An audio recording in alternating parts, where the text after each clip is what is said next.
Hi, I'm David. I own and operate Country Whatnot Gardens here outside of Rochester, Indiana, which is about an hour south of the Michigan state line. I grow 25 different species and varieties of bamboo, including this Phyllostachys aureosulcata Harbin-Inversa behind me. This is the not quite solid yellow form of aureosulcata. It has very faint green pinstripes that give it almost a wood grain type look, if I could get my camera to focus here. They're so fine, and they do become more prominent when the culms are larger. But when they're this size, the pinstripes are so fine that you have a time getting a camera to focus on them. Keep trying to find a spot. Okay, let's see. There we go. All right. Now you can see the striping all the way around.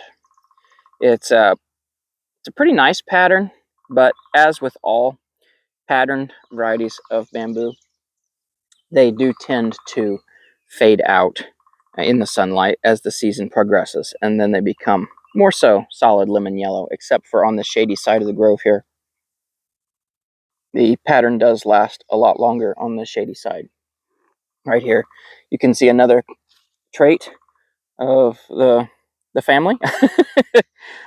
Pretty much all the aureosulcata clones have this ability to go crooked at the base of the culms. A lot of them are called varying terms of crook stem for that. But as I back up here, we can see right here on the right is a new shoot that came up just this spring. Here on the left is an old culm from last year that wind burnt and re-leafed right back out. If we go, let's see, if we follow it clear to the top, you can see that it didn't even get any twig damage hardly there. Check that out.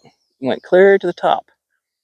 And we officially had, I believe it was negative 8.86 degrees Fahrenheit back in mid-January. So far, this has been, I would say, almost the most cold hardy clone of aureosulcata. Spectabilis would be, I would say, similar in cold hardiness. Maybe a touch less this winter. It kind of depends on our winter and which way the wind blows in from.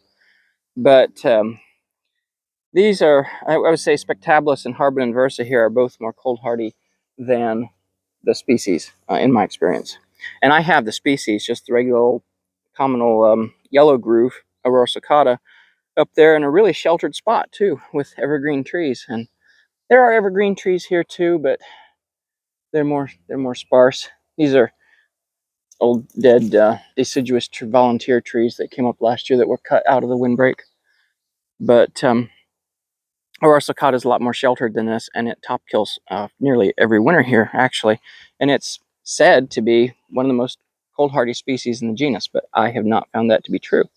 Harbin-Inversa here is much more cold hardy than the species, at least for me. But you can see the grove is greening back up really nicely. If I go around over here to the sunny side of the grove, we might get a little bit less interference from the sun.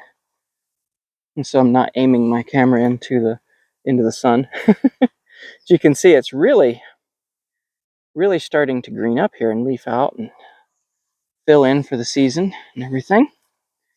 It's looking pretty good.